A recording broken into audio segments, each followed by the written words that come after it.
4-5-4.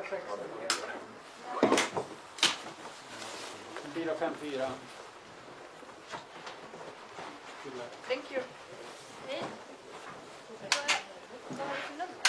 Vad har du för nummer? 44.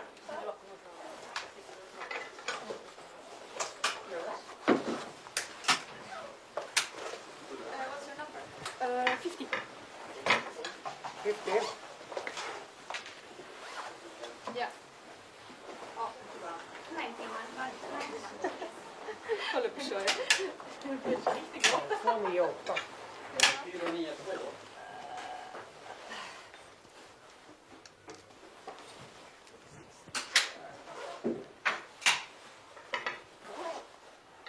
Han är 679.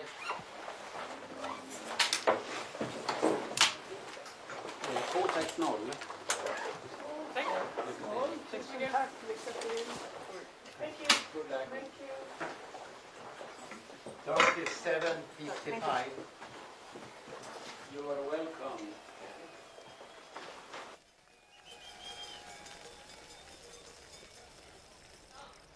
Nu är det så här. Nu ska han få också visa det han är också bra på. Han kan ju både sjunga och dansa och också nu ska han få skjuta ut en t-shirt till någon av er här i publiken.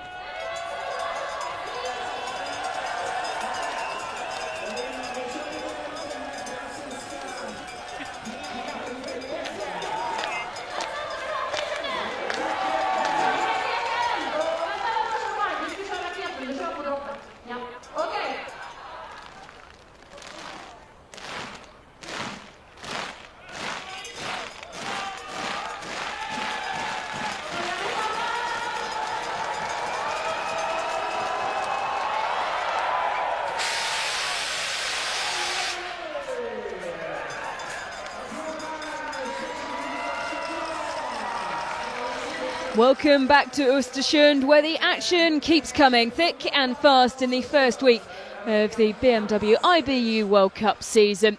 It's the women's sprint that takes centre stage today. 7.5 kilometres split over 2.5 kilometre laps, 2 shooting stages and a 150 metre penalty loop for any missed targets. Interesting weather over the course of the last couple of days. We have seen heavy snow which continues to fall, but it does mean that the range is just a little bit stiller. Air temperature of -1 degrees, back under freezing after a few days of flip-flopping above and below freezing, which made for a really fast course. But today, of course, very different conditions. Chad Samler, former Team USA biathlete and coach. What impact do you expect the weather will have on the course today, Chad? Well, we saw it snowing quite heavily during the zeroing period, and I thought that would be a real disadvantage to the first few starters. Anna Gantler going up at #1 for Austria. But the snow has stopped since then, and that helps because the athletes are still warming up on the course, meaning they're skiing in that top layer of snow that has fallen. The question is, how far out are they skiing? Are they skiing all the way out on the full 2.5K loop, or are they taking breaks to come back and shoot? There might be a little bit of fresh snow for Gondler and the early starters to deal with out on the far point of the course. That will slow them down just a little bit. And at this level, that little bit of extra snow matters, and it could slow them down by as much as 10 seconds. Yeah, one of those early starters we've just seen stepping up for the final checks. Lisa Vitozzi, obviously back. This her big return. We haven't quite seen the best of her just yet, though, Chad. No, you could tell that her ski form was just a little bit shy of best in the individual competition, and 4 misses, just too much for her. It was a good start back, but she definitely didn't deliver what I think she's capable of, and we've got to watch for that today. Getting that first race under your belt and getting your body to kind of flush the lactate, get your heart rate going at near max capacity, that's a huge difference between the first race of the year and the second. So we'll see some people climb out of their shells, so to speak, today. We certainly hope so. Of course, starting in the individual events with the classic, the individual. What is the key to putting together a good sprint race, Chad? First of all, you have to have the ski speed, and exhibiting that in the early part of the season is kind of hard to do. We look at somebody like Justine Bressat-Boucher. She was way off of her normal ski time in the individuals. She'll probably come back and ski faster today with that little bit of a thrust. But it all comes down to skiing. With penalty loops and just 10 shots over 7.5 kilometers, if you're not skiing in the top 10% of the field, your chances are way down unless other people start missing. So the other thing is you have to take chances on the shooting range. At this level, a downhill shooting range without a lot of wind today, you're going to need to be quick, deliberate, and get in and out of there as fast as you can and just hope that they all go down, because every second counts, whether it's a shot taken or a shot missed or the time you take to set up to take the shots. Well, we're expecting, of course, to see Franziska Preuss in red. She's a DNS. The announcement from the German Federation today saying that she's come down with illness. Sonja Lennemo as well, who, of course, we would have loved to see back out on the course after that brilliant silver medal in the individual. She's also a DNS, a handful of DNSs at this point, Chad. And well, we mentioned it earlier on in the racing this week. Always a challenge when you have everyone coming together for the first race of the season with illness around the camp. Yeah, and it's tough because, it's probably fine, and it's probably just out of an abundance of caution that they didn't start Preuss. We started, Vera said she came down with a little bit of a cold the day of the individual. She's on the start again today. She won that race with a little bit of sniffles. It's not something you want to trifle with too much, but in this Olympic year, you have to make that call, and I think with Franziska Preuss's history, her health history, she has to take every little illness very seriously, because she's seen it too many times unravel into a season that doesn't ever come about because she just didn't take enough time to recover. So good luck to her. I hope that she feels better in the next couple of days and we see her in the end of the weekend.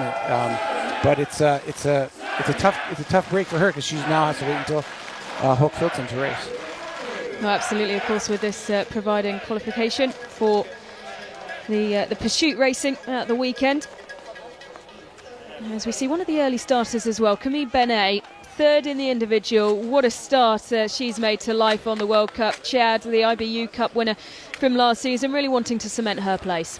Well, what a dream it was for her in that individual competition. I just got chills and goosebumps for her to finish third in that event, and just face her first real World Cup season from day one, and say, I belong here. That is a hard thing to do, and it's not something I've seen a lot of athletes in her position do. So congrats to her and the French team. She's the 11th person in the last 3 years that has won a World Cup for the French women's team. Well, we talk a lot about the depth on the Norwegian men's side, and of course that reflected on the women's side, but in France, where you can go all the way down to the IBU Cup and still pick out names who have won on the World Cup before dropping back down. So here we go, the first sprint race of the 25-26 season, and it's Anna Gandler of Austria who will get us underway. Struggled towards the end of their last season, missing out, but she does have, Chad, 5 career flower ceremonies. She does, and she is an athlete who is kind of beyond her years and experience. She's very savvy, and you can tell she's very focused, professional through and through. Both her parents were world-class her father was a world-class cross-country skier. Her mother was an alpine skier. And here is Lisa Vitozzi looking to find her way back onto the podium, but she'll have to do it from the early bib numbers. No doubt Chad will be looking at her time towards the end of this race as one up there to beat. Yeah, she skied the 7th fastest ski time in the individual, which was solid, but she was a good 40 seconds off the lead time. I think that's fast enough for her if she skis a little bit better today and keeps it clean, that she could find herself atop the podium. But we're going to know probably by that first split time compared to Gauntler. If she's got Gauntler by 6+ seconds, then we're probably looking at Lisa Vitozzi at full power. If she doesn't have her by more than that, it's probably another day we're going to wait to see her really throw down a great ski time.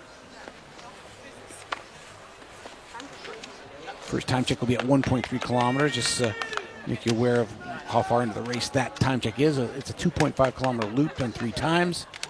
So the 1.3 coming at about halfway, just a little under halfway around the first loop. Polona Klemencic, someone who loves racing here in Ostersund. 2 of her top 3 performances have been here on this track, including a top 10 in the individual in the 22-23 season. Yeah, she had 20th place in the opening individual 2 days ago. That's a good start for Klemencic. Her personal best ever being, as you said, 8th in the World Championships in Oberhof in this competition. So when Klemencic has good ski form, she is very good, but she fluctuates quite a bit in that form. So her average ski time doesn't end up being quite as indicative of how her best ski form actually is. Well, it was a great start to the season for Mer Clautens. It's her 50th World Cup and World Championship start today. 6th in the individual earlier on in the week, and Chad a first flower ceremony, and one that was really well deserved. Yeah, when you start a season with a high water mark in your career, as Clinton's did, that's a great place to start. Clinton's probably not the ski prowess that she needs to contend today. The individual and the sprint competitions are two very different competitions, and we have a whole different set of favorites today because of the ski speed necessary to win. Out through the gates goes Joanna Skottheim. Has won podium. That was in Kontiolahti in the 2021 season in the individual. Her best result in the sprint, also in Kontiolahti that season, finishing 4th. Yeah, speaking of, similar to Klemencic, she is also another athlete who, when she's on great form, she's really quite fast, like world-class fast, but when she's not, she's way off the back. Paradis now of Canada, 23-year-old. Paradis just trying to get her feet wet on the World Cup and have a little bit more experience. Her best World Cup finish at 34th, but Paradis getting all that all-important experience in her 26th start of her career. So coming towards the 1.3 kilometre mark, and our first time check. Anna Gandler wearing bib number 1. Well, Chad, just looking at the conditions underfoot as well, we go back to the start gate. Camille Benet bursting out of the blocks, and what an exciting French youngster she is. Yeah, Camille Benet has kind of changed her outlook on herself with her third place podium finish in the individual.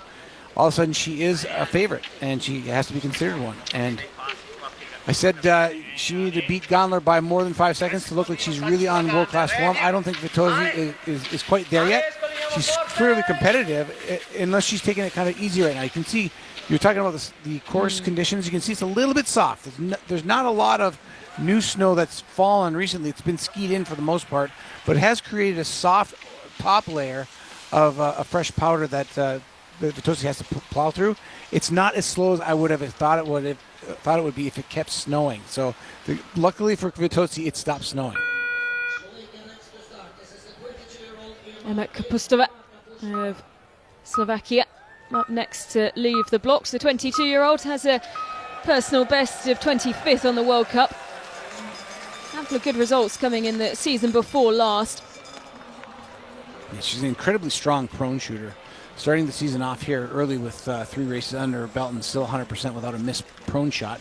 Hit 90% for the entire season last year. Kapustova just has to get her ski speed a little quicker. Shvatova. An athlete we know that can ski well. She has a 3rd place finish in 2020 back in Antolz at the World Championships. Bronze medal.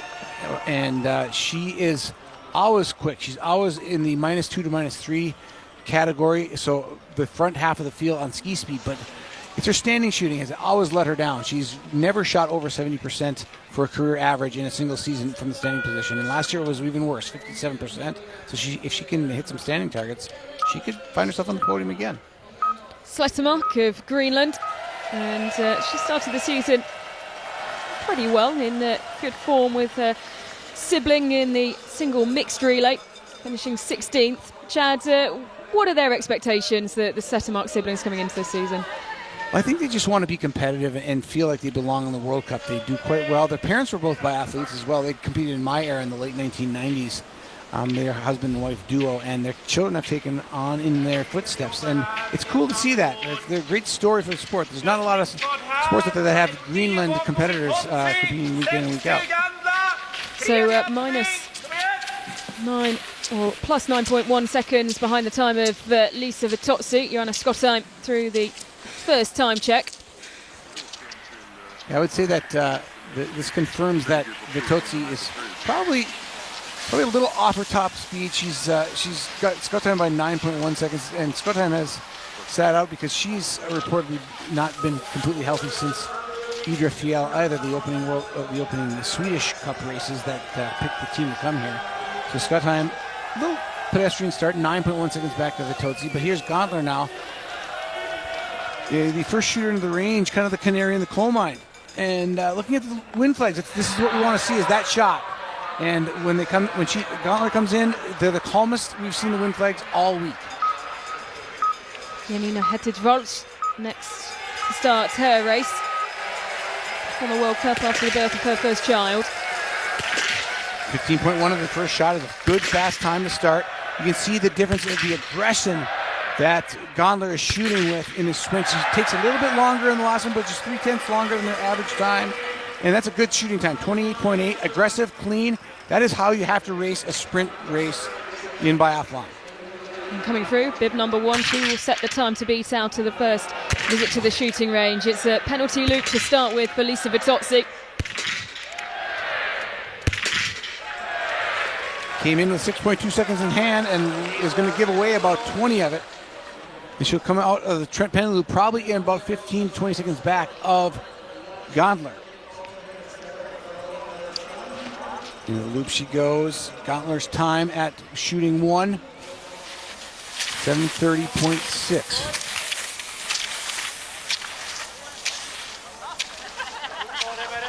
Sharapova always a good first, whether she hits targets or not, she's a good test of where the field is comparatively at the first time check. She's always quick.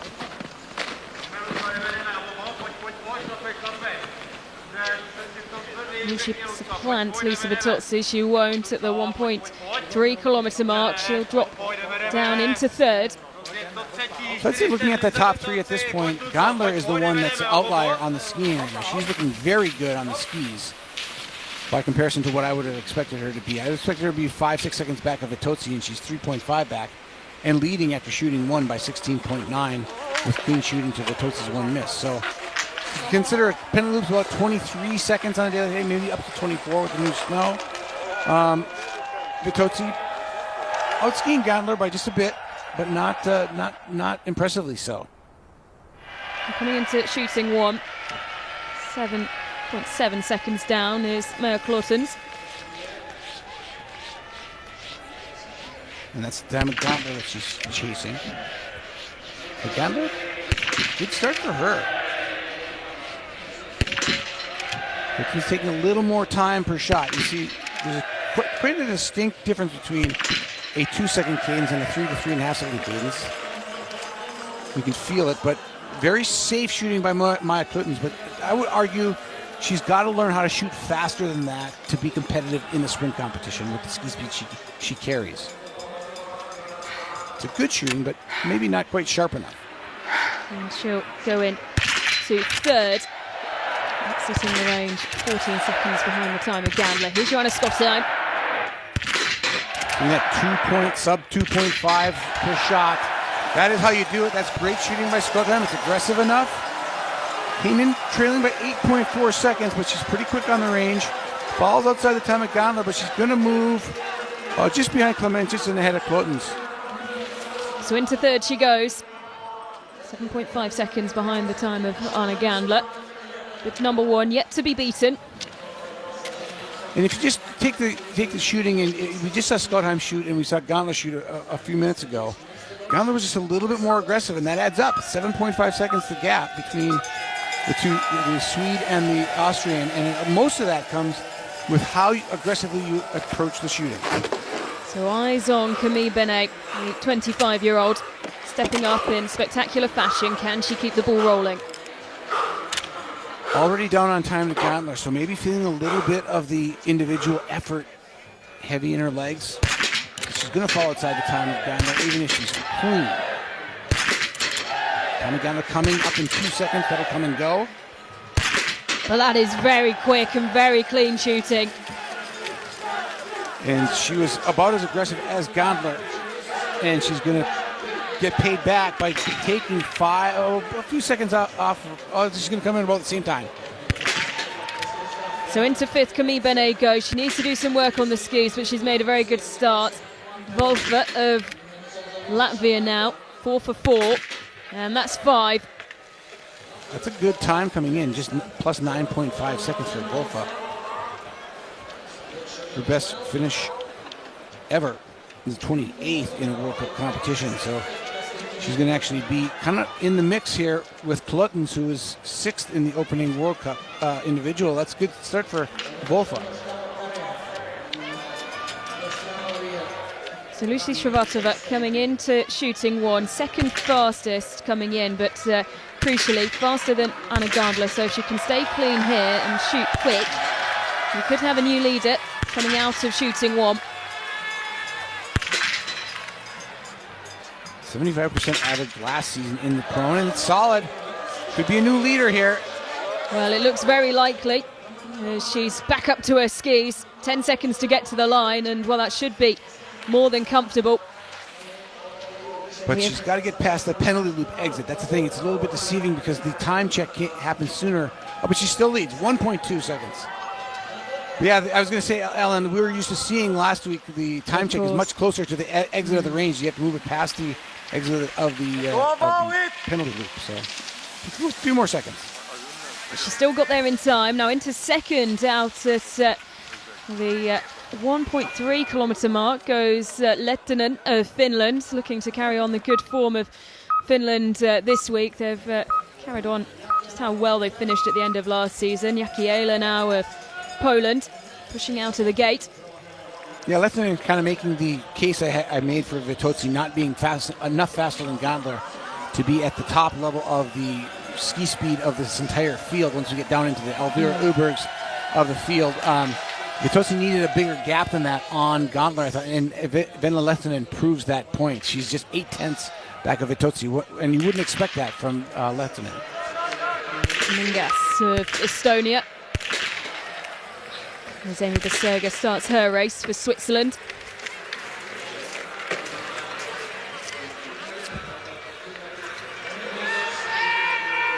Coming in. She's 12.6 seconds back, and you saw Janina Hettig-Waltz from Germany already almost making up the stagger on Tumingas. That tells you that Hettig-Waltz is in quickly. Let's see. I'm going to look and see where she's in third behind Vitozzi, 5.8 seconds back, but just a second, 1.3 seconds back, 1.7 seconds back of Charlotte. So Hettig-Waltz, who gave birth to her first child last year, didn't see her at all last year. She comes on strong. Yep, and strong shooting as well. Clean 5 for 5. Started the race exceptionally quickly coming in. You can see the green mark there, just slowing before coming into the range, although that's something that Johannes Tingers-Boe has been speaking about over on the Biathlon World Instagram. Do go and take a look on that with races still to come this week here in Ostersund. Gandler trying to go clean here from bib number 1. Thinks about it and misses it. And so 9 out of 10 for Anna Gandler. Once around the penalty loop, she will go.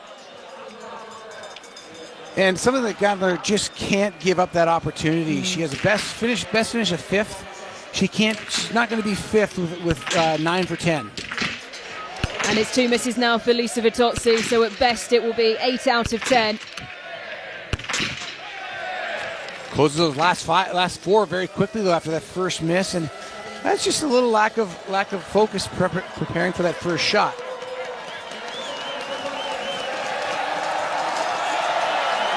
So Vitozzi coming in 2.9 ahead of Gandler. She should still be ahead of Gandler as they both leave the penalty loop. Gandler leading the range now, or the penalty loop now. Anna Magnusson. Incredibly quick, very powerful on the skis.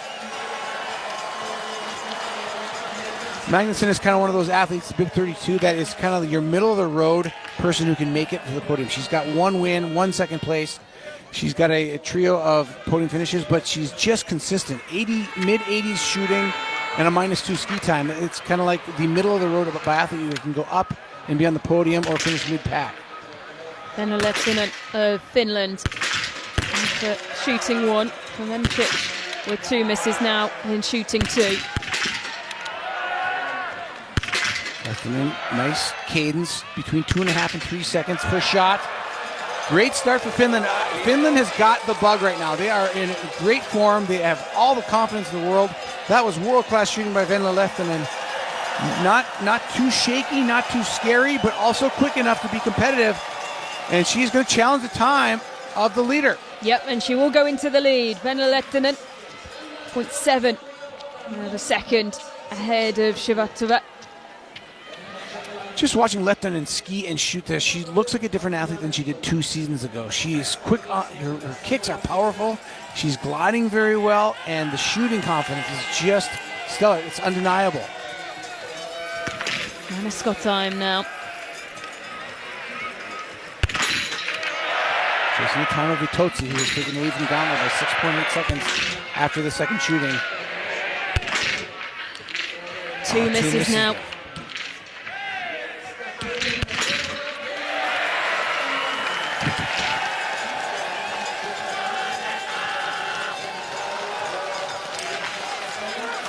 at about 50 seconds to time before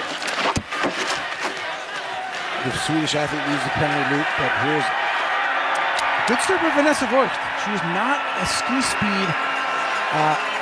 She's not a speed demon on the skis. She's more of a shooting accuracy and can shoot very quickly when she feels on. But 3-second cadence just feels a little too quick for her right now, and she misses the second shot. A very low prone position that feels very stable, and she lets that rifle just do its work and kind of pop straight up off of her planted arms. Very nice shooting, but still a penalty for her. So Camille Benet, perfect so far.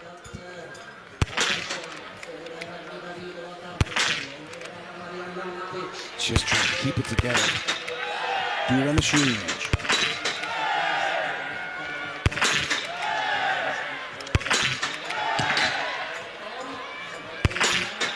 Nicely done. Yep, and she will be the first to go 10 for 10 and perfect through the 2 shooting stages.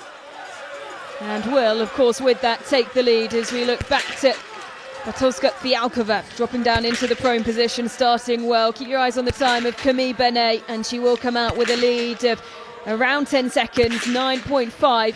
The advantage of the Frenchwoman Camille Benet. 5 for 5 for Bartoszka Fialkova, and coming in quickly as well, Chad. Look at that. It's only 0.3 of a second behind Venla Lehtinen. We will have a new leader coming out of shooting 1. It might be quite close, actually. She will just drop down into second. As you see, Rodnil Sven-Stanovic now in bib 25. Drops the third shot, though. Skied very well, come in minus 2.4 on the leader, Lehtinen, after shooting 1. And Lucy Shavatova, a 67% shooter from the standing position this season, but last year was under that, even under 57% last year. So outperforming her normal standing shoot. That is a good performance by Lucy Shavatova from standing. I have to put it this way. You rarely see her hit more than 3 shots from the standing position. She hit 4. That is a good day on the range for Shavatova. Well, taking the early lead through 1.3 kilometres, Ingrid Landmark-Tandervold, who comes out with something to prove today, was one of the sprint winners last season on the World Cup. That was in Novo Mesto, and it was a really emotional and heartfelt win that I think everyone was celebrating for her across the biathlon world, Chad. If she could replicate that today, there would certainly be a relaxed style in her shoulders come into the weekend. Absolutely. I mean, anytime you have a start like that to a season, you're just going to carry that confidence through to the next races. With her experience, you should be able to do that again here today. Marketa Davidova going into 4th, 5.4 seconds behind the time of Ingrid Landmark-Tandervold, who is our new leader at the 1.3 kilometre mark. When we talk about sprint winners from last season, of course, Marketa Davidova, she did win the opening sprint in Kontiolahti before her season was cut short with a back injury that required surgery. Sven-Stanovic is faster than Bartoszka through that time check as well, but Sven-Stanovic, we already saw, had a penalty from the prone position. And the leader remains Lehtinen. It's very close at the top after shooting 1. As Janita Hektic-Valtz comes into the lead of 4 seconds now, coming into the standing shoot. Leading Shavatova. Shavatova had a penalty. Oh, and so does Hektic. And it'll be twice round the loop now for Hektic-Valtz. And 3 times, and from a real position of strength, Chad, we see her tumble down the order. I think what it really comes down to is Hektic-Valtz on this level just maybe came in a little too hard. As we go to the finish now, Lisa Vitozzi has made up the 30 seconds on Gantler, telling you that she is going to have a fast last loop time. And Vitozzi across the line in the first, 29.2 ahead of the person who started, 30 seconds ahead of her, Gantler. Yep, but with 2 misses, of course, it won't be enough today. But we'll keep our eyes on that final lap time, Chad, because as you say, she's flown around it. Yeah, the third lap time, she put 23 seconds on Gantler in the last lap. So Vitozzi with a flourish in the finish there on that final loop. It might hold up to a podium finish if it's that much faster than the rest of the field. But Gantler is certainly not the class of the field on the skis. So Vitozzi's got a lot to watch for in the coming field. Komola of Italy, clean in the prone, starting her standing shoot as Anna Magnusson comes in for her prone shoot. Good so far from the Italian, keeps it perfect. Can she make it 10 out of 10? She can indeed. And Magnusson should take the lead as well from shooting one. We had two athletes here shooting very well. Komola trying to take the time at shooting two, at shooting one right behind her, or right ahead of her. Anna Magnusson did 32. And she will move into first. As we look back at the time of Komola, who, fourth, 17.5 seconds behind Shvatova. Still a good race for her, but Anna Magnusson on a tear right now. 8 seconds in the lead after shooting number one. Great performance by her so far. Tandrevold, first of two shoots in the prone position to start, of course. There's nothing in the breakout. She's clean from prone, leading into standing, but misses on the first shot. That's for Tandrevold as well. Two misses now for Lehtinen and two for Tandrevold, who will be twice round the loop before she can exit shooting one. There's no question watching Tandrevold that she's got the fitness for the top of the order, and so does Lehtinen, but they both drop multiple shots. Venla Lehtinen's sprint competition is going to put her in jeopardy of maybe falling outside. They'll also probably still finish in the top 60 for the pursuit, but those three penalty loops are going to add over a minute to her time. Marketa Davidova coming in 6.8 seconds behind the time of Anna Magnusson. Look at those first two shots, 2.1 seconds, 2.9, a little bit of time. Anything under 2.5 is nice and quick, and that is great shooting by Marketa Davidova. Has expectations. Here is Camille Benet coming around the final twists and turns, and into the stadium she'll come. There's 15 seconds to get to the line to surpass the time of Lisa Vitozzi.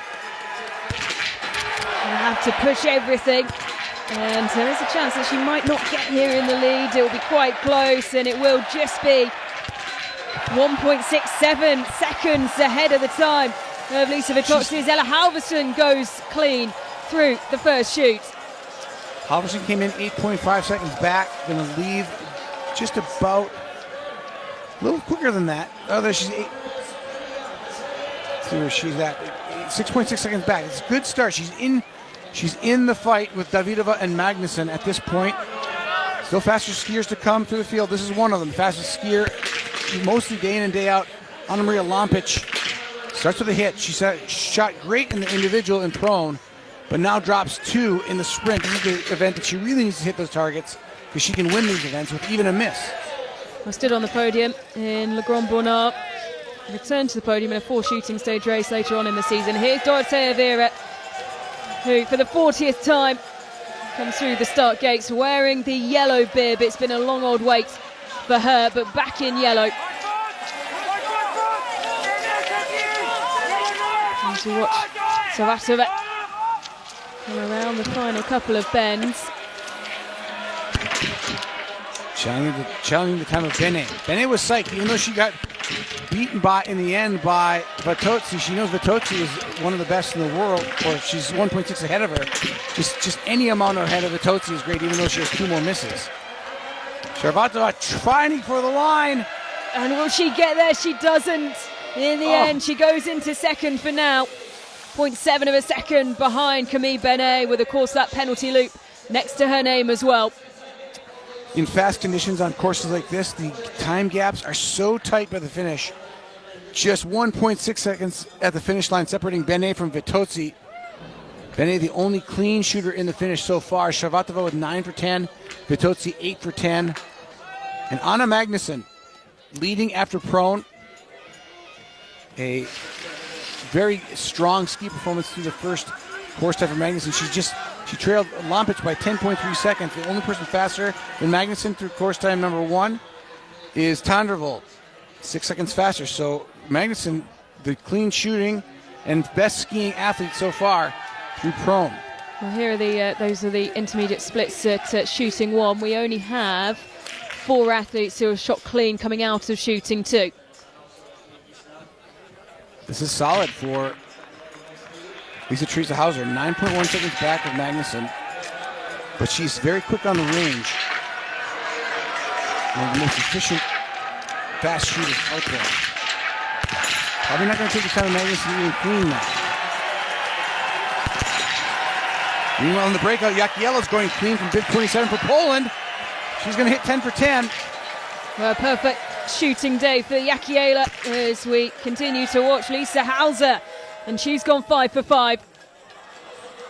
So Jakiela has yet to hit the time check. Sharvatova, Jakiela supplants Sharvatova by 13.2 seconds for the lead after standing. Lead. And Lisa Theresa Hauser goes in at 7th, 9.3 seconds behind the time of Magnussen. And here is our first look at Hannah Urberg. And look at the time, 3 seconds. Just keeps getting faster as we get closer to the best skiers in the field. The time just keeps coming down by 3 seconds at a time. But that miss is going to be a bad start for Urberg. Barely missed it just outside at 3 o'clock. But there's a second miss at 11. Oh, just not quite composed enough. Those 2 shots missed at 2 very different places, telling you that is operator error, no doubt about it. Samuela Komola coming into the finishing straight as well. We'll keep our eyes on where Jakiela comes around as well. She's never finished inside the top 10. Could today be her day? Watching the finish of Samuela Komola. Perfect, 10 out of 10. But she will fall into 4th.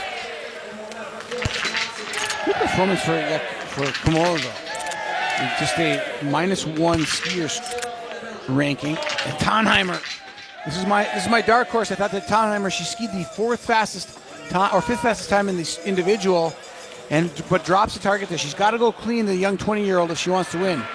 Well, here is Anna Magnussen, who comes in with a very good lead. Can she keep it going? She'll need to be clean.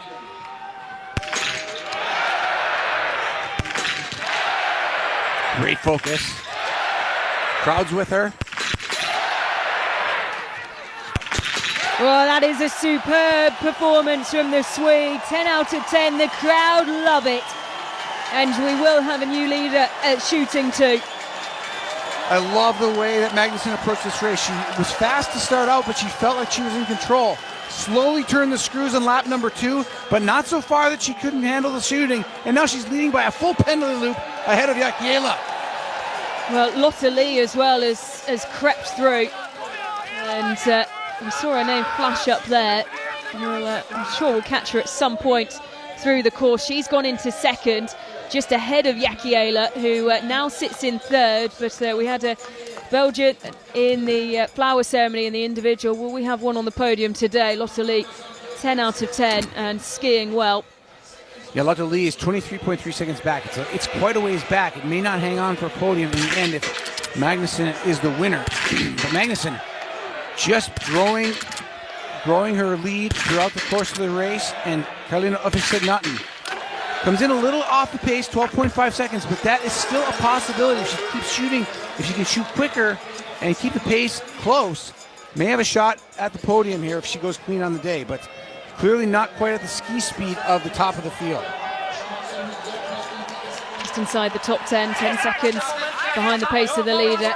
And here is our leader, Jakiela of Poland, never finished inside the top 10. Raketa Davidova with 2 misses on her final visit to the Rangers. In comes Lou Jean-Monod. Jean-Monod's time.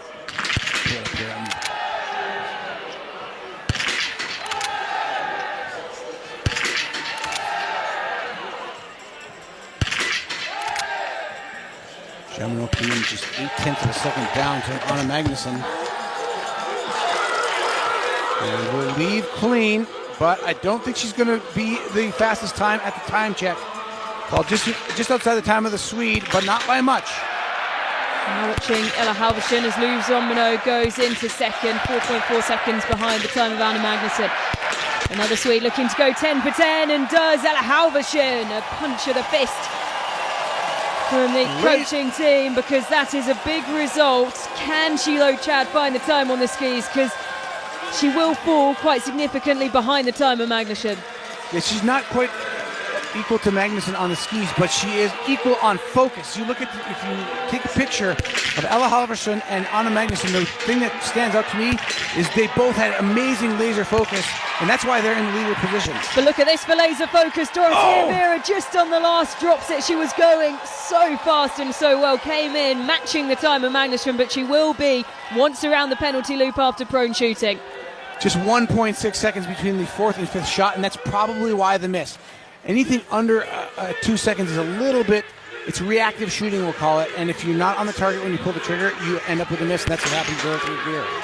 Anna-Maria Lampic coming in with 2 misses from the prone position. That's 3 misses for the day, and will be once again round the penalty loop. That's twice now. Anna-Maria Lampic just needs to find the composure to find the podium again. She can win. She's yet to win a World Cup, but with a 9 for 10, she's fast enough to do it, but she's not done it yet in her 5-year career in the sport. This is a huge story here, bib 27 now. Joanna Jääkielä. We've not called her name very often in the last 2 seasons.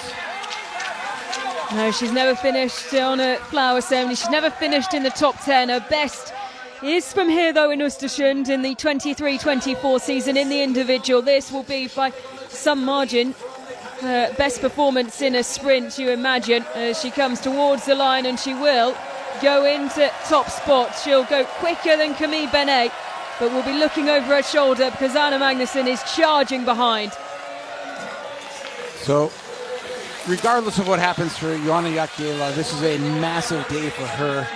A huge step forward on her ski progress, and actually outperforms Benet with sim shooting, so that's a great future for the pole. And here is Oceane Michelon coming in 1.9 seconds behind the time of Anna Magnussen. Quick through the early stages of that first loop. 15.8 faster first shot, that's good. Looks composed. Can be tight between her and the time. She's got 10 seconds to get to the time. Probably won't take the lead, but she's in the proximity to do just that because she has the ski speed to adjust late in the race. As we join Lisa Hauser, who is perfect 10 for 10. Oceane Michelon goes into second, just 3.2 seconds behind the time of Magnussen. And here is Anna Magnussen coming around that 180-degree turn with a decent advantage. Well, look at that, 28 seconds in front of Jääkielä of Poland.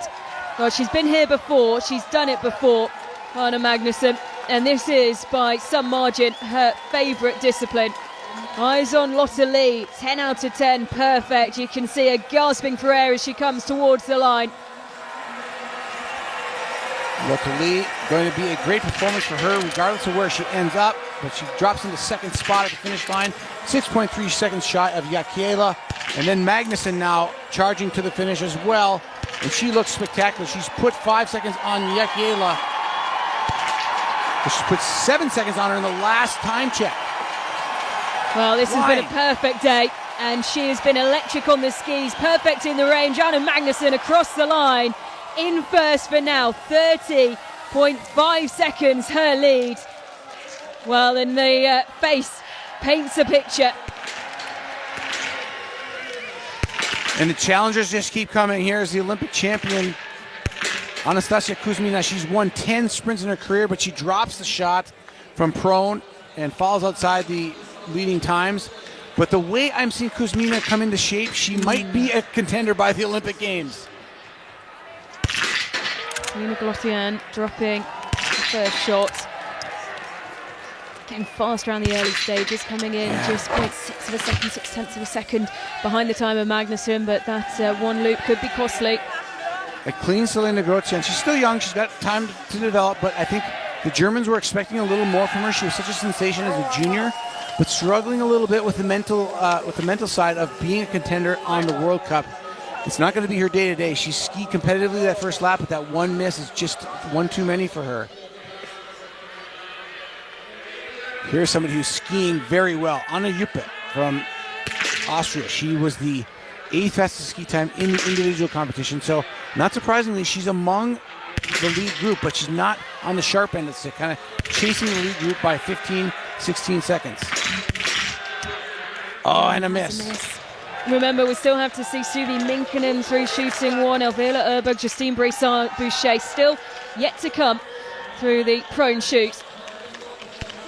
As here is Ella Halvorsen in third. 33 seconds though behind the time of her teammate Magnussen. Turning in Naughton now. 12 seconds outside the lead time, but a miss is going to put her out of contention. 2 misses now, and well, she is out of the picture.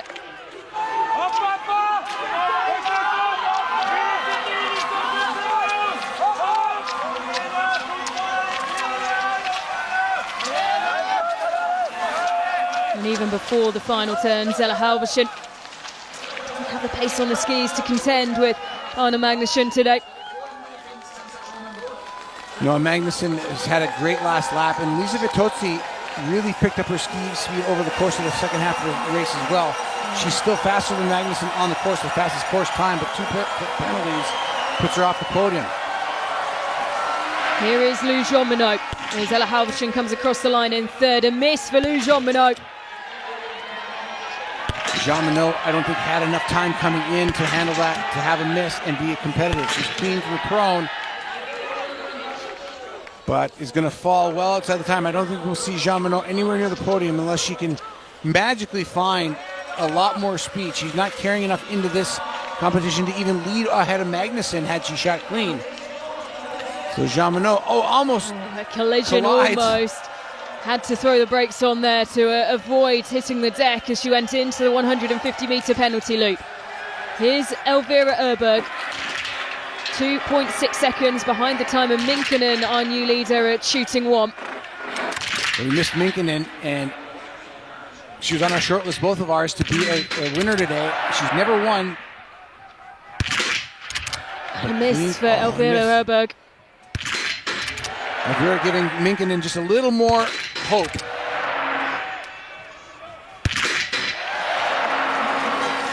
It's pretty shaky shooting. She had to take her time and didn't look terribly settled. It's not the shooting of somebody who really has had their confidence, really has the top end of their confidence right now. Well, 2 penalty loops on the day for Dorota Elvira. Can she keep it to just that? She can. 8 out of 10. She'd have wanted a lot more, the yellow bib. You know, she'll have 2 penalty loops. She'll have just about 1 if you consider how fast she shot. Well, here's Justine Bressard-Boucher, who comes in with a significant lead over Suvi Minkinen. Can she keep it clean, though, and keep hold of that green light lead? And Justine Bressard-Boucher generally needs a few second gap because she is slow from the prone position, and she misses the first shot as well, which has her taking more time. And it's time she can't really afford to give away yet. 2 misses.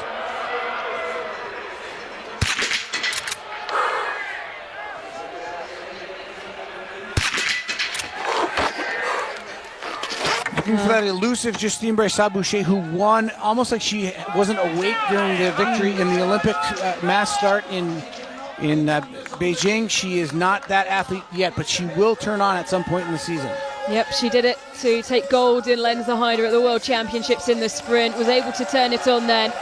Work to do as Lisa Toulouse-Hauser comes towards the line, and it will be enough to take second. Lots of time between Magnussen and the rest of the field, and you can see the first person to plug up some of that time, over half of it, was Hauser. Just 12.9 seconds back now on a clean shooting performance. That's a great ski performance by Hauser, too. Oceane Michelon, clean in the prone position. 3.7 seconds behind the time of Magnussen. This could be a win if she can hit these last 2 shots. She's capable of closing. Oh, and she goes can. 10 out of 10. Perfect from Oceane Michelon. Now she has the work to do on the skis. Will she get there ahead of the time of Anna Magnussen? Could this be the day that Oceane Michelon is a World Cup winner? She's 23 years of age, young career. Time of Magnussen coming. And just 1.4 seconds in it. A huge final lap needed from Oceane Michelon if she's to take her maiden World Cup gold. I think it's doable. Magnussen looked awfully good, though, in that last lap. And looking at the third lap course time, Magnuson dropped 18 seconds to Lampic and lost 6 seconds to Vitozzi. So Magnuson, though she looked good in that last lap, may have trouble holding on Ocean Michelin. One miss once around the penalty loop for Johansson of Norway.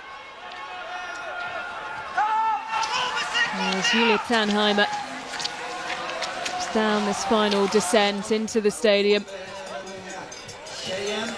9 out of 10 on the day for the young German. And I actually thought that she might be closer with a 9 for 10. Ski form is pretty much always there. Tannheimer is a very talented skier. It's the shooting she has to get seasoned at. Going to be off the podium, but a good solid performance and a step in the right direction after a very difficult individual.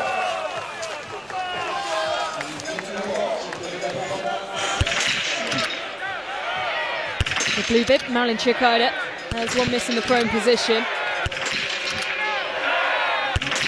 But it is just that one miss, 9 out of 10. Good cadence through that final shooting stage. Where will it find her? She's not really expressing the fitness she had. She missed a lot of shots in the individual, but skied very well. Now the opposite happens. Skiing's not quite there today for the Norwegian Chikada, but the shooting's a little bit better.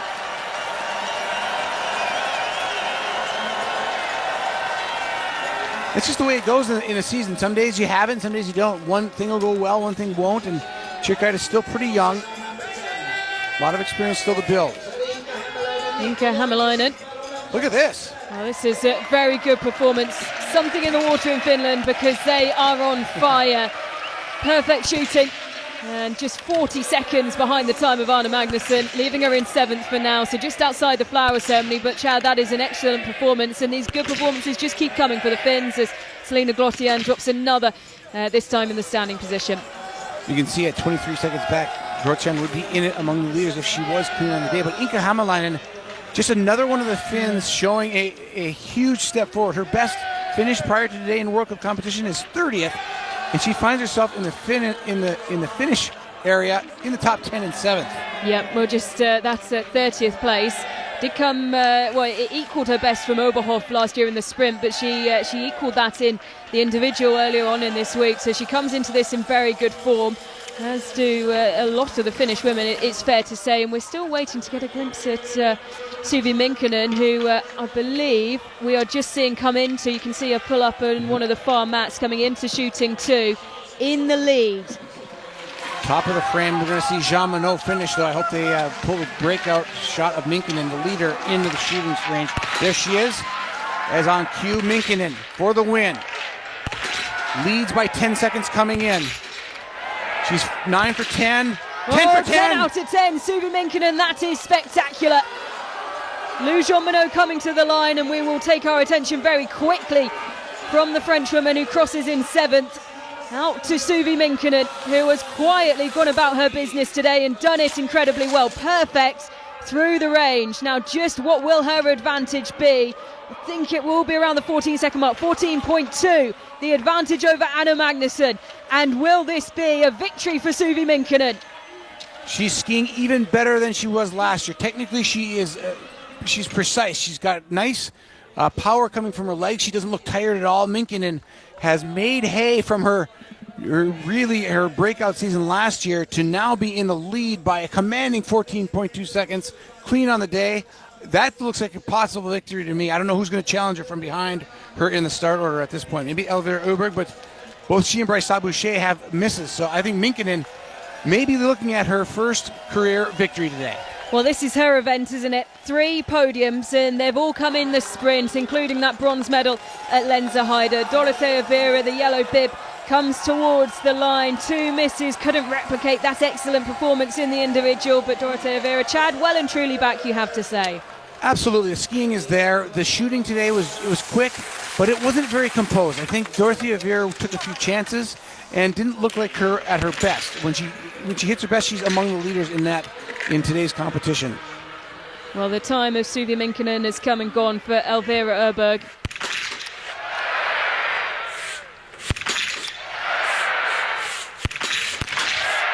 Sarah Anderson starts with a miss.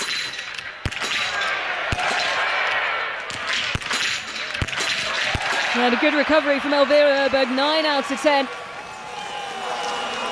It's great, but Minkinen is out skiing both the Öberg sisters at this point. She's 19. She's 10 seconds faster than Minkinen in the second lap, or Minkinen was 10 seconds faster than Öberg in the second lap. In fact, Elvira Öberg looking a little bit flat today on the skis, to be quite honest, and the time's kind of backing that up. She's too far out with just one miss. We've seen her win with 1 or 2 misses, and she's well off the time with the 1 miss today. So where will Ocean Michelon fall? Into the home straight she comes.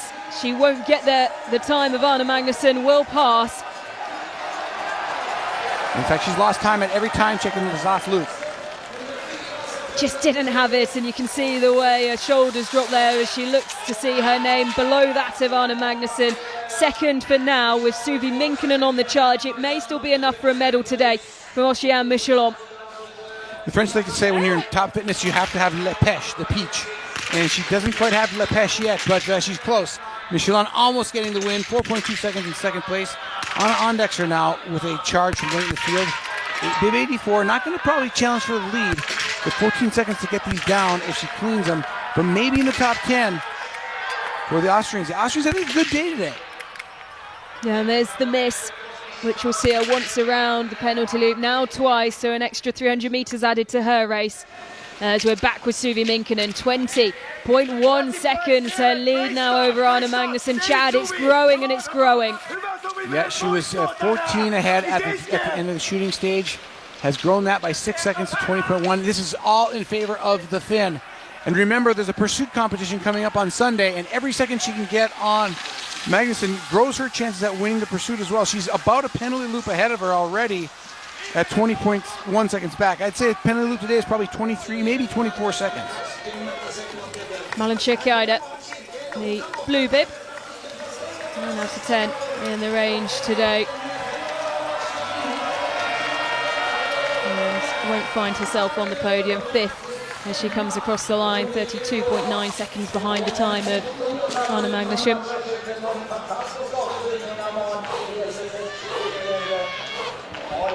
Magnusson dodging all shots that are from all the competitors except Minkinen. Michelon, on paper, probably should have taken the top spot coming across the line. If you look at last season's ski performances in total, I think Michelon would have been the favorite to win that battle in the last loop, but drops 4.2 seconds, and there is Erik Tornes Kolstad, who is the brains behind the project, and it will be a project that will deliver 2 medals through the first couple of individual races for the women. A silver for Sonja Lennemo on the classic, the individual, to start the week, and it will be gold for Suvi Minkinen. Got Margie Freed from the United States starting bib 92, a lap down to Minkinen. You just want to make sure that she stays clear and doesn't trip up Minkinen in this all-important final few meters where she could win her first World Cup. Freed giving her a few inches there, which is probably wise, and Minkinen gets her on that tricky final 180 degree turn into the finish. So the advantage cuts to 16.5 seconds now, but it is incredibly healthy, and when you look at just how few have been able to challenge Arne Magnusson, this is a time that will not be beaten today. Suvi Minkinen, well, she's had to be patient, Chad. That was the narrative from last year. Turned 30 on home snow in Kontiolahti, and that was where she took her first ever podium on a World Cup in the sprint at the start of last season. The sprint rolls around again in the 25-26 season, and this time it will be gold for Suvi Minkinen. There is no doubt about that.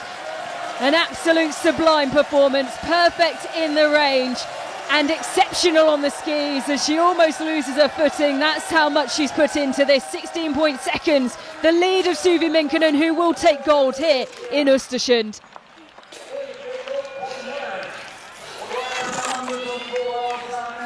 The effort was full. The performance was nearly flawless. She grew her lead by not much. She grew it up to 20 seconds, but then started to give some of it back, but still ended up with an aggregate lead that she greater than she left the last shooting stage. Here's Anna Weidel now, late for the German team.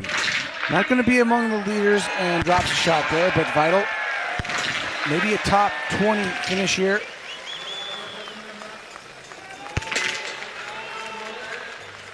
And here's Margie Fried now, coming in to shoot from the prone position. 92nd starter on this field of 106. One of 3 Americans, Lucy Anderson, Margie Fried, and Chloe Levins on the start for the American team. And Peter Irwin not on the start order, didn't quite catch why that was, but Margie Fried, with this, to put this down, can find herself among the leaders. Maybe just outside the time of the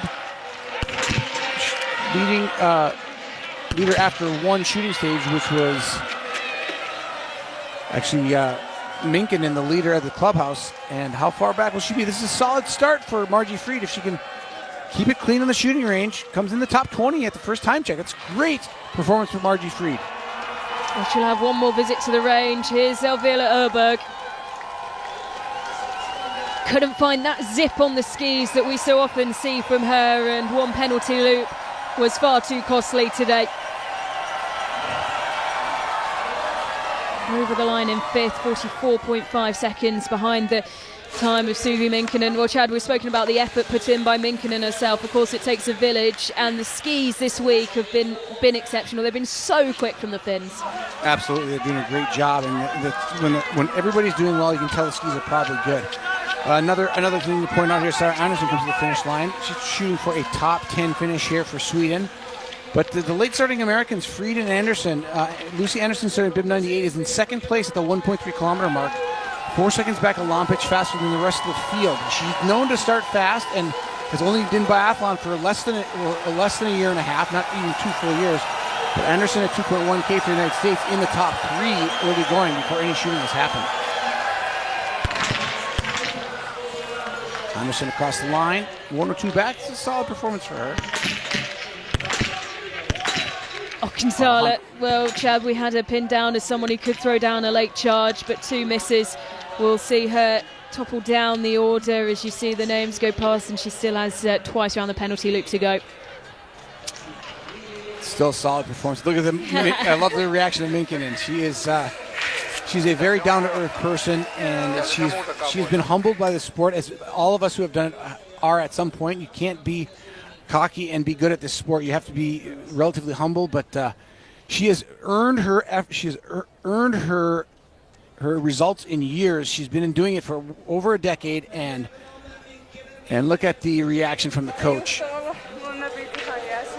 Well, all of those performances have come, the top 6 performances that she has have all come in the course of the last year, and that was the one of the 2 that were missing. Her best finishes, 3 silver medals last year on the World Cup, and of course one of those coming in the World Championships in the sprint in Lenzerheide. She was waiting on that silver, and indeed leapfrogging that point and up to goal today. Lucy Anderson with 1 miss, coming in huge top on opportunity. the skis.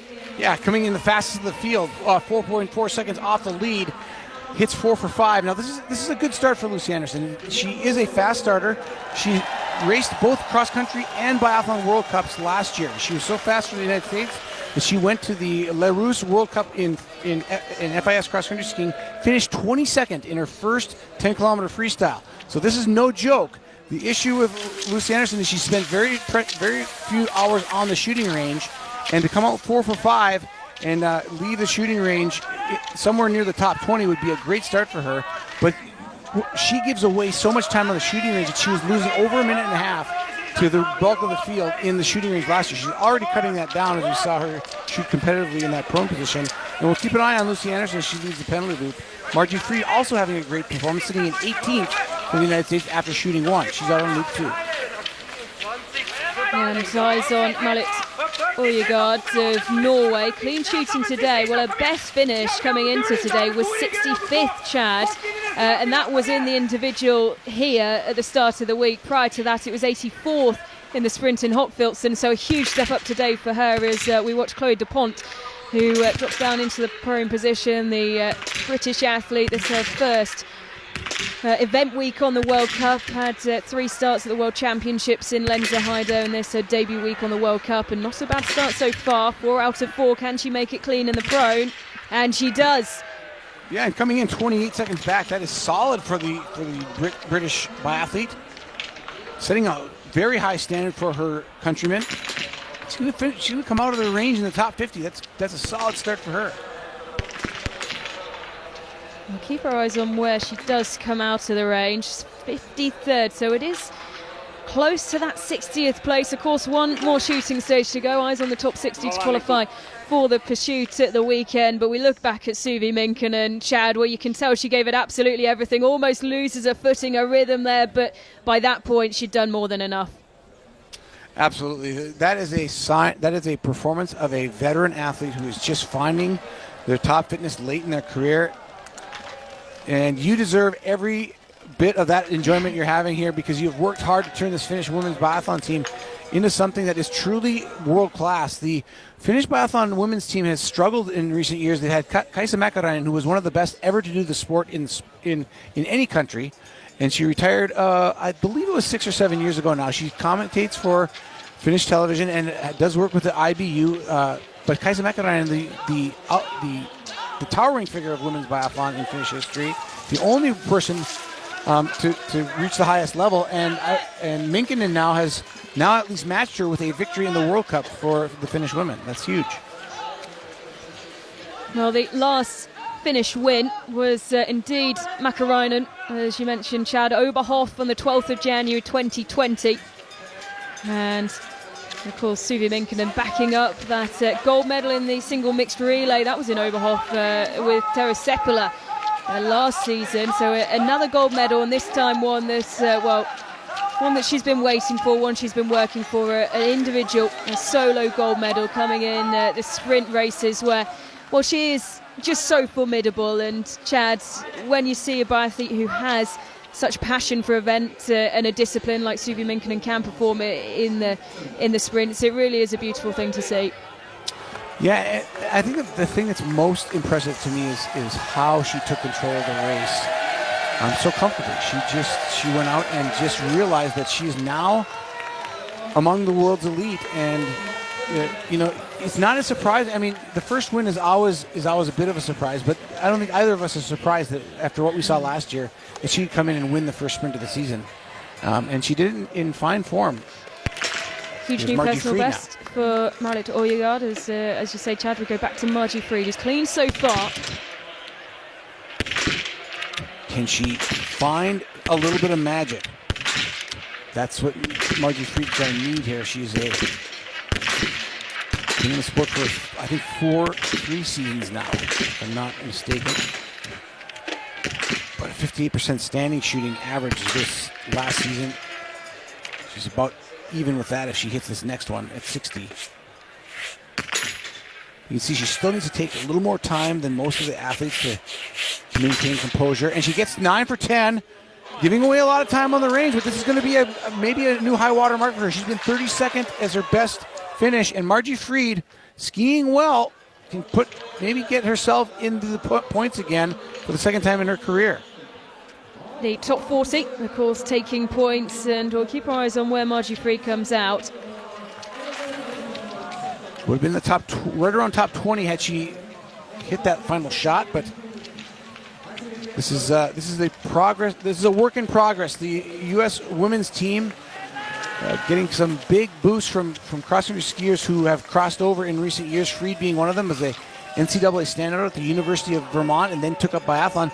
And I should point out, pretty late in their career, starting biathlon at 22, 23 years of age is not the age that most of these athletes have started their careers in biathlon. So if this final lap matches that of those around her, or even betters it will be points for just the second time in her biathlon career on the World Cup. Sitting in 38th right now is Fried. She's going to have to find a little bit of giddy up and go to hang in the top 40. As Hanna Alcantara comes to the finish now. Yeah, she needs to find something to stay in the top 60. It should be enough, and it will be 54 for Hanna Alcantara. Lucy Anderson for the United States in bib 96 or 98 out of 106. She's still holding tough. Anderson skied the first lap 6.4 seconds shy of Lampic and a second and a half faster than Hanna Öberg. So Anderson, let's see if she can maintain that pace over the course of this 7.5 kilometer lap. Minkinen, such a professional performance here today. And there's a guy having fun. He's having a good day at work. Well, he's had plenty of good days at work, Erik Tornez Kolstad, over the course of the last year since we opened up the 24-25 season in Kontiolahti, and all our attention was drawn to Suvi Minkinen. It was a birthday week. It was on home snow, and well, Chad, you'd probably be forgiven for thinking, oh, it was just a sign of a good week. But those two and the team have continued to prove that it was more than just a good week. It's very much a good last 12 months for Finnish biathlon. Absolutely proved it here today.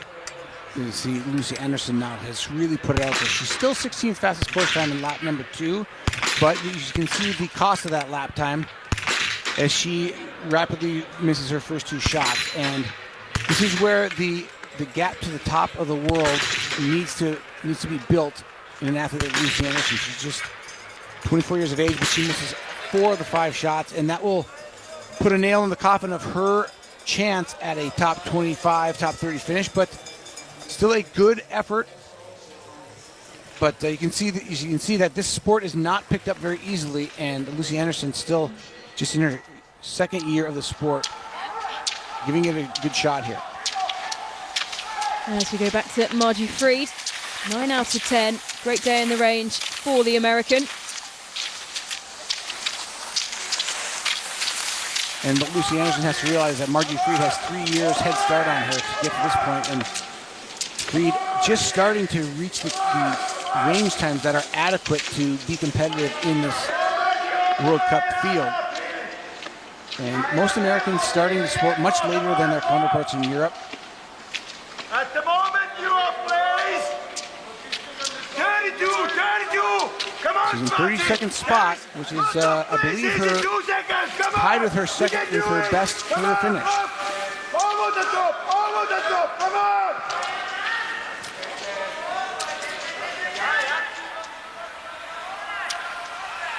Yeah, she was 32nd in the Soldier Hollow sprint in the 2023-24 season, and her second best is 51st, so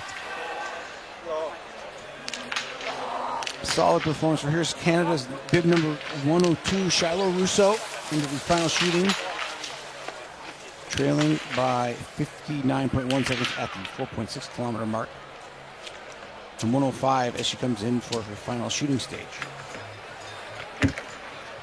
Rousseau, the 102nd of 106 starters, is scratched by Darcy Morton from Australia. Bib 103 is not on course. So just 3 more competitors on the course after the second shooting.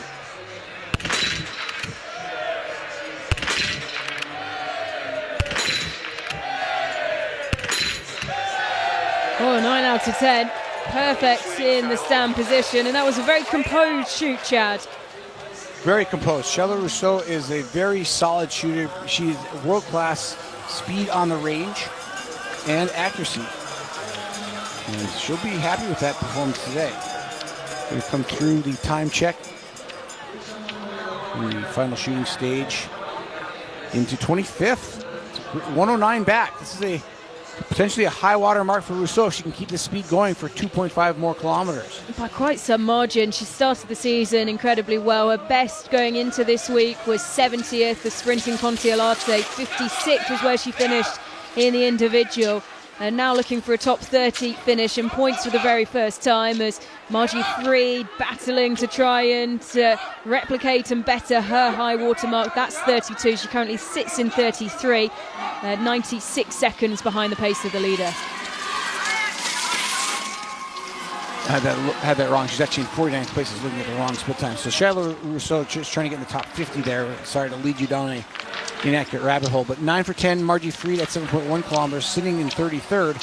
Still within the points, and she's coming towards the finish line now. Margie Fried might not be a career best, but in this field, compared to the Soldier Hollow field, first of all, far fewer athletes in that North American World Cup. So these early season races are arguably the toughest to do well in because everybody's trying to make their Olympic teams coming in near peak performance. So a truly a performance that is worthy of the World Cup for sure. Margie Freed coming across the line in the 34th spot ahead of Lampic. No, I think you are right, Chad. Going out to shooting 2, Charlotte Rousseau in 25th. So we'll keep our eyes on where she comes through the next time check, and that will be the 6.3 kilometre mark. So a little wait before we see her hit that point. But she is the fastest of the athletes who we're watching at this point with, well, let's see, we had a 106th on the start list, and we've had 90 through the finish line as we look at the intermediate results, of course, with those final 10 or so athletes yet to finish, with plenty of DNSs as well today, which did include Franziska Preuss, as Suvi Minkinen finishing top spot, and Lotte Lee rounding out the top 10 in what has been we speak about the Finns, of course, Chad, but when we speak about some of the smaller nations, Belgium have had a very good start to competition this week. Absolutely. Lotte Lee with a great one today, and Maya Klotens. It's kind of we're seeing a little bit more of a spread of the top places where you're seeing smaller nations have their best athletes, or best 2 athletes up really in the thick of the charge for at least the top 10. Belgium doing that this week. Finland really taking it to a new level. It's great to see. And Canada, you're right, Charlotte Rousseau. I wasn't wrong. I didn't read that wrong. She is in the top 25. So that's a huge performance for her. She is a personal best far lower than Margie Freed, and she's got freed by about 10 seconds at the last time check. So 2 North Americans trying to do at least their best race this season by quite a bit. And in Rousseau's case, the best PB by quite a bit.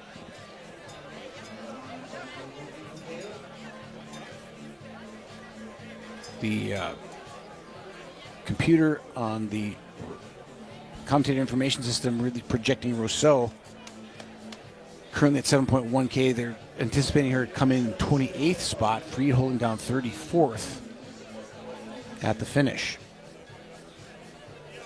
with Rousseau possibly going to push her down to 35th. And great opportunities for both those athletes to start well within the pursuit field on Sunday, like right in the middle of the pack. It's good. That is the best way to get better at biathlon, is to actually engage the world's best in head-to-head competition in a mass start. And until you do that, it's really hard to get a sense of what the sport really is all about and get to that highest level.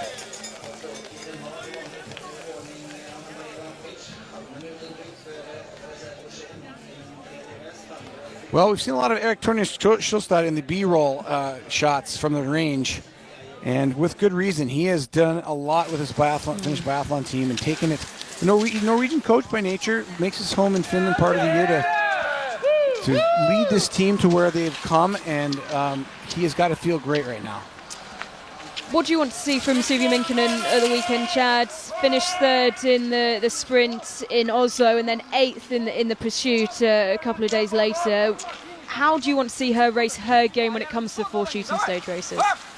The real maturing process for me would be is if Minkinen just doesn't consider letting anybody else into the race tomorrow. She's 16 seconds ahead of Magnussen. Magnussen is a great 4 shooting stage athlete, but Magnussen has not won a pursuit either.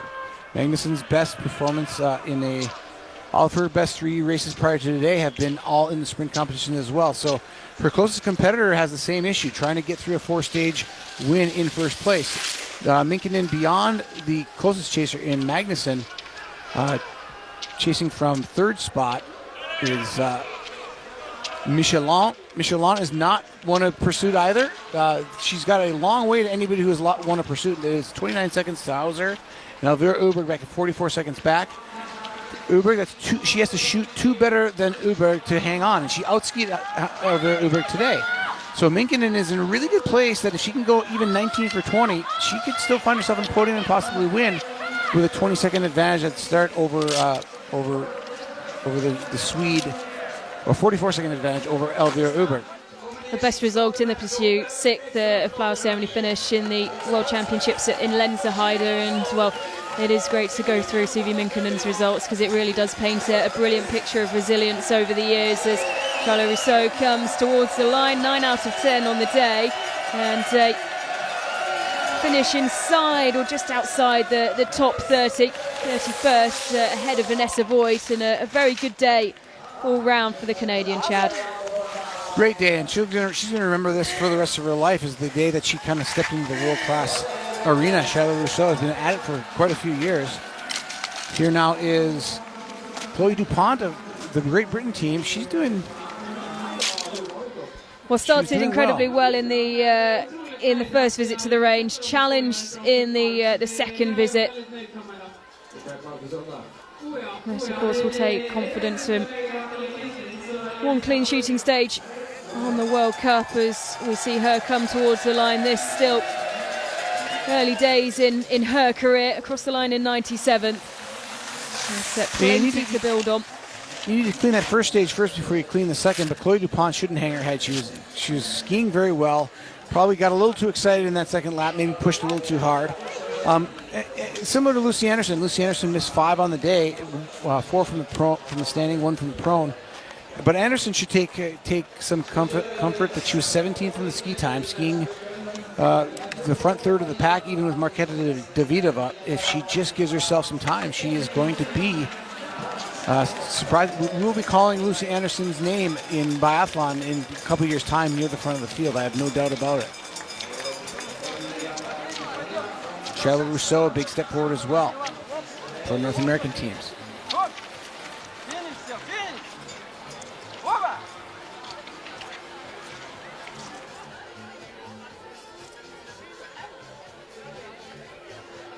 This is Milana Geneva of Kazakhstan coming to the finish. Just about wrapping up the day's competition. Geneva will come to the 95th spot. Just to recap where the English speakers are, we'll have the native English speakers. Charlotte Rousseau, the top Canadian and North American, in 31st spot with a 9 for 10 shooting performance today. In 35th, Margie Fried of the United States with a 9 for 10 shooting. And Chloe Levens hits 9 for 10 and finishes 60th. And gets in at this point, Levens makes it into the pursuit for Sunday. Shauna Pendry from Great Britain, 67. Nice performance by her. Cleaning on the shooting range. Great job. And then Benita Piper from Canada in 73rd with 8 for 10. Nadia Moser from Canada at 79th place with 8 for 10 shooting. And Pascal Paradis in 80th, hitting 7 for 10. And Lucy Anderson, 83rd place with a 50% shooting performance. And as we highlighted, Chloe Dupont from Great Britain comes in 98th place. Well, worth giving a mention, as you did there, to Shauna Pendry. Chad, 10 out of 10 in the range for the Britain. A new personal best. Her previous best was 72nd at the World Championships in the individual. And, well, not too far away in the grand scheme of things from qualifying for a pursuit. Certainly an upward trajectory from the France-based British national. And she's just 23 years of age. Pendry's got every bit of opportunity to move up the course of the field over the next few years. And she's certainly young enough and new enough to the sport that to finish where she is today. The raw material is there to go to the level. The hardest part is finding the support and the time and the determination to stick with it long enough to be good at the World Cup level. It takes years. Malisa Emons of Belgium, 9 out of 10. Quickly in the range for the Belgium.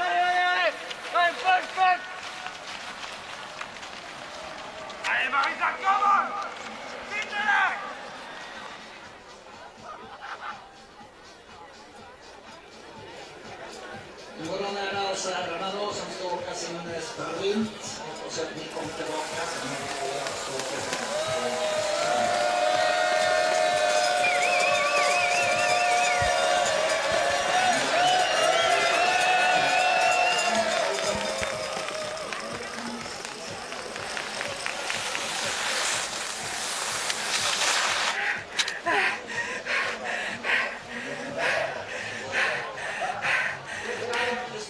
Final competitor on the course. Yep, with 5 DNSs today, our final competitor.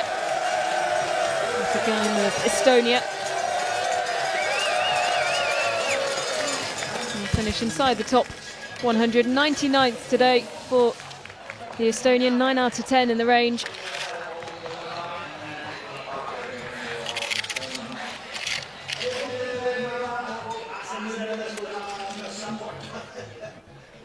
So confirmation of the results, a perfect day for Suvi Minkinen. A first World Cup gold, and it had been coming. It's her favourite event. She'll look to replicate that in the pursuit at the weekend. Anna Magnusson taking second, and it took a lot for her to be pushed out of that top spot. Ocean Michelon takes bronze and continues her good form from last season. Really consistent performance by Suvi Minkinen for the win. She had the third fastest total course time, 36 seconds off the time of Anna Maria Lampic and 4 seconds slower than Justine Bressard-Boucher, but the clean shooting and her total shooting time in the top 10 as well. She lost only 4 seconds to the fastest shooter on the day, Markushina of Ukraine. She, amongst the leaders at the top of the leaderboard, Minkinen was the fastest on the range. A total time on the range between the two shooting stages of 52 seconds. That is lightning fast. And that earns her the win by a total of 16.6 seconds over Anna Magnusson. And that's how she did it, with a third fastest ski time and a very quick time on the range. As you figure 52, divide that by 2. You're looking at 26 seconds average shooting time, probably closer to 20 for the standing and closer to 30 for the prone. Anytime you're under 55, 60 seconds in the shooting range for a sprint, that is some world-class fast shooting, and Minkinen delivers with a great biathlon performance today on a day that she's probably I'd have to go back and look, but I think this is probably the highest she's ever finished on the ski times in a biathlon World Cup, in third spot.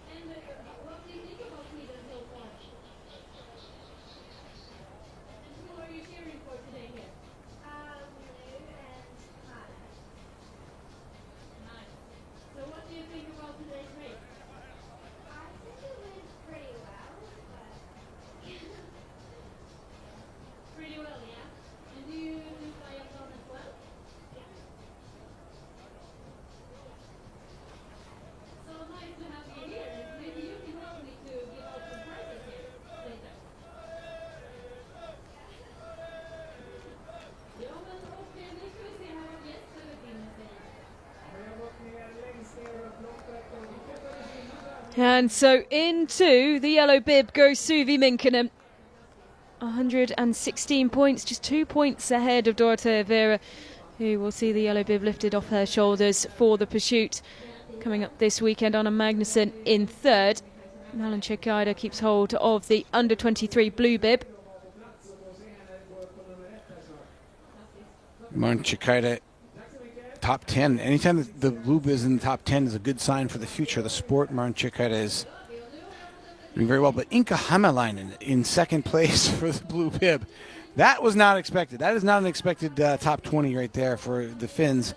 But it just shows you the momentum they're carrying. And Julia Tannheimer from Germany sitting third in the U23 standings. And this is going to be a good fight for that blue bib this year on the women's side.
Sui. It's been a journey, and now you have won your first World Cup individually in this sprint with a crazy performance. What's the feeling like? Oh, I'm really happy, and first thought when I crossed the finish line was just like, I'm so proud of how I did it today, because the individual was a little bit tough with knowing that I'm stronger with the skiing, and I'm also expecting more from myself, so it was a little bit hard to kind of get the focus right on like performing and not only thinking about the results. And today I was able to come back to thinking about how I do the race, and I'm just so proud. What does it mean to get this victory, and you will be in yellow on the pursuit? I just heard this. I think it's crazy, like it's my 9th season here, and going out first in the pursuit, that's something new, but if I have the yellow, that's crazy. Let's see how I can handle it. Well, enjoy the moment for now. Yeah, I will. Thank you. Well, Suvi Minkinen will wear that yellow bib, and what a great performance as you see the gap there in points for the sprint score. She takes the red and the red bib for that for the next time they race in Hochfilzen in the sprint competition. But what a day for Suvi Minkinen, and an honor to wear that yellow bib. She outdistances Dorothy Weir by just 2 points for that overall World Cup gold bib. Well, interesting hearing her speak there, Chad, because she said that she knows going into the individual that her obviously ski speed was a lot better. The pressure was there, having had such a spectacular season last season, and this really the best way to settle the nerves. Absolutely, and just kind of normalize the fact that she's one of the best in the world. Now, she's not only one of the best in the world, she's currently the best in the world. She's #1 ranked biathlete in the world, and she gets to start for everybody to see on Sunday in that yellow bib, heading out first on this Ostersund course. And the performance today, we broke it down earlier. It was a perfect biathlon sprint for her.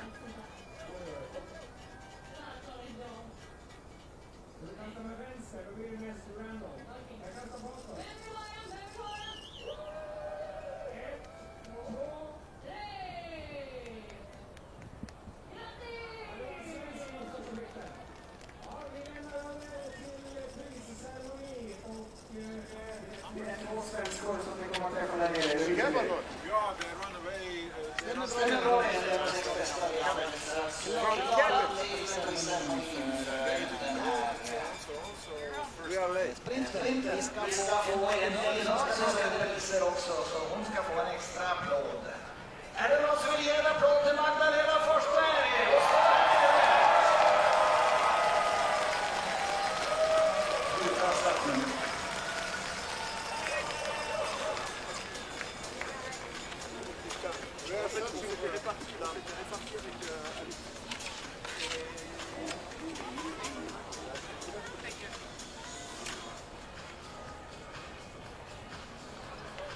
So the flower ceremony assembled,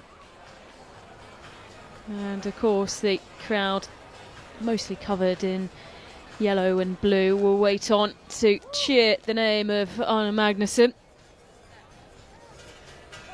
And it will be Suvi Minkinen, stood atop the podium for the very first time in the World Cup, and what a way to do it. The Finns and the Swedes having a long history of ice hockey battles that go way back in 30, 40 years, but it's usually been Sweden getting the better of the Finns in biathlon as of late. But today it's a Finn on top of the podium ahead of a Swede in Sweden, and I think the biathlon folks are going to spot the Finns a gracious one on this one, because Suvi Minkinen has just worked so long and hard to get to this point, and great to see her get her first win. In the flower ceremony, Lisa Hauser just off the podium today, 9 seconds between her and Ocean Michelon. But Chad, as she always is, she's still there and thereabouts.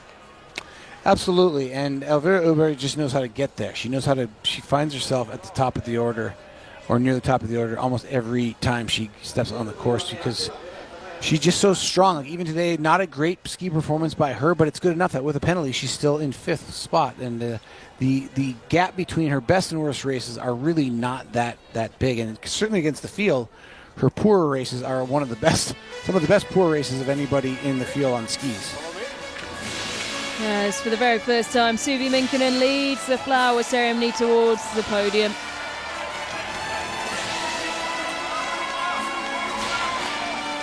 An incredible trajectory that she's been on over the course of the last couple of years, and just 3 days until her birthday. She kicks off a new biathlon season in exceptional form. Joanna Jääskeläinen getting to the flower ceremony for the first time in her career. This is huge for her. First time in the top 10 for Jääskeläinen of Poland.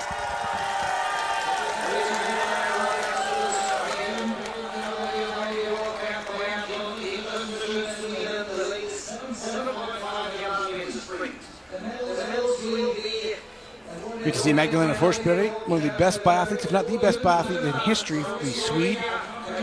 7 times World Cup overall champion, should have given the awards today. And a place she knows very well, Ostersund.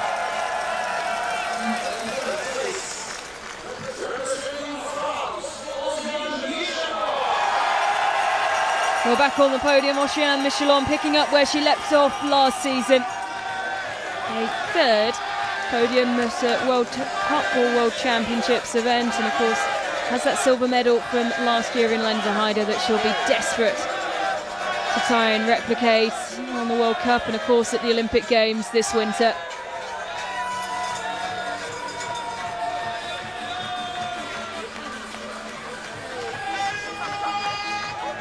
Oceane Michelon is the beginning of her long reign, I think, at the top of the sport. She's still got room to get better, and already so good. 3rd place today, well deserved. Perfect shooting from the top 4. Elvira Erberg, the only in the top 6 who had a penalty loop. And Anna Magnusson, perfect in the range and, well, very, very good on the skis. Flew around the final lap, and for so long, Chad, it looked like she may have taken the gold. Just a near miss. She ran up against a slightly better Finn today in Suvi Minkkinen, but Anna Magnusson getting nice congratulations from Magdalena Forsberg, the prize giver. She's the most winning biathlete of all time. Forsberg, 42 victories in her career, and nice to get that from Anna Magnusson. I'm sure that's a thrill for her to get her medal from the best of all time, the Swede. And for the very first time, Suvi Minkkinen stands on top spot, and you can see just how much it means to her, and a result that will be celebrated across the nation of Finland. They have been exceptional this opening week. Great in the range, superb on the skis, and the work behind the scenes, well, plenty of it has gone in over the course of the last 2 seasons, and it's paying off in abundance. 2 medals from 2 women's solo events to start the season, and Suvi Minkkinen delivers the first gold since 2020. And the first Finn to win since Kaisa Mäkäräinen hang her skis up. Mäkäräinen with 27 victories of her career, 2-time overall World Cup winner. And Suvi Minkkinen is the next great Finn in biathlon. She proved it today with her first win of her career.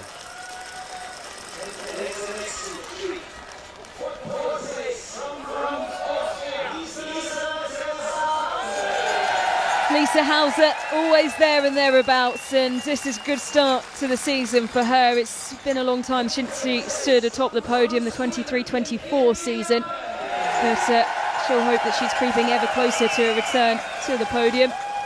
Elvira Erberg taking 5th today, once around the penalty loop, and the only in the top 6 to suffer that fate. And a new high water mark and a new personal best for Joanna Jääskeläinen of Poland. 6th, her first time in the top 10. And, well, a big day of celebration, of course, for Poland. A huge result, Chad, for a nation who we don't always see represented in these flower ceremonies.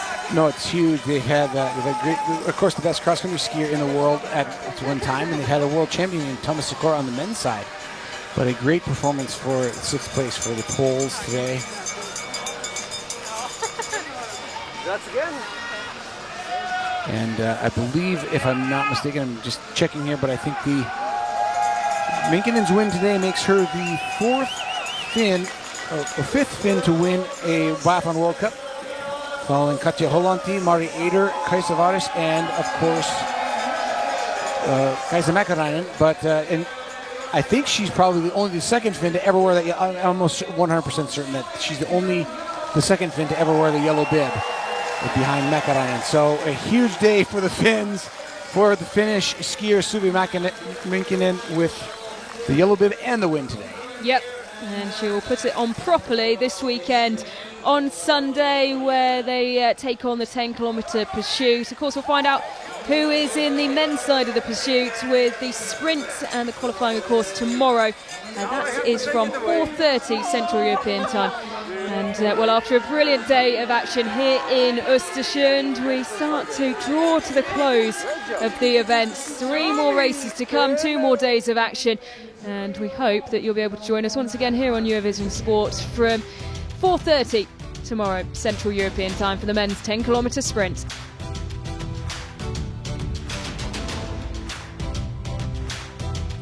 I think that was our best race, best one yet. I think we got the best. Think so? Well, I think I got better. I think I probably gave better facts as an analyst. Like I analyzed the race better than I have. And that's what I got. That's what I got to get in the groove of. These individual start races are really hard to get the analysis. Yeah, to get the analysis in there. And I had a little more time with the. Yeah, the rhythm was better because the favorites who were hitting on the podium were further spread out, so I could actually get the notes right and deliver accurate info. So that, for me, it was my best day for sure.